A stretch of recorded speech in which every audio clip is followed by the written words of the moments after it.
We're visiting with Lisette Allen. She is the superintendent of schools of the Diocese of Brownsville, and she is the 2011 recipient of the Catherine T. McNamee Award.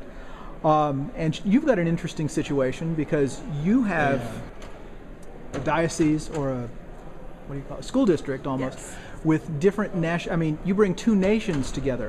What's the common thread? How do you bring kids from across the border, American kids from Brownsville? What binds them all together?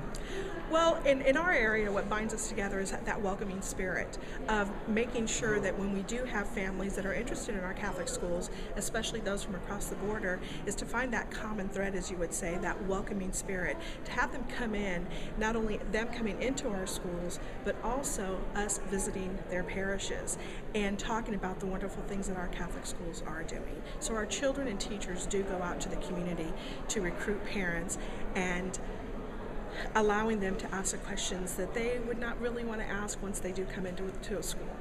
So do you have outreach programs that run year-round, continually? Are you always spreading the message? We're always spreading the message. What we're hoping is that the families who do come to our schools, that they're out there constantly talking about the wonderful things that our Catholic schools do.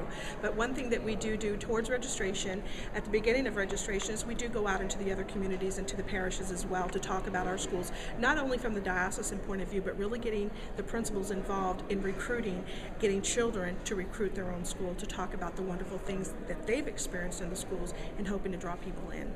And is it a special commitment or sacrifice for a family to send a student across the border every day? Absolutely. Do they have to make a certain commitment? Absolutely. The commitment is the element of time. Anytime you're dealing with a border crossing, you always have to take into consideration those delays that may happen. Our schools along the border are very open to those, and we do understand that that is something that is just not controllable. So we are, in that aspect, very accommodating when it does come to that. One thing too is the parents is ensuring that when they do take their children out of the community in which they grew up in, is that commitment from the parents when they do send their children to a Catholic school, is to ensure that social school life. That is also not only the academic commitment, but the social commitment of the student as well. All right. Well, thanks for talking with us. Thank you.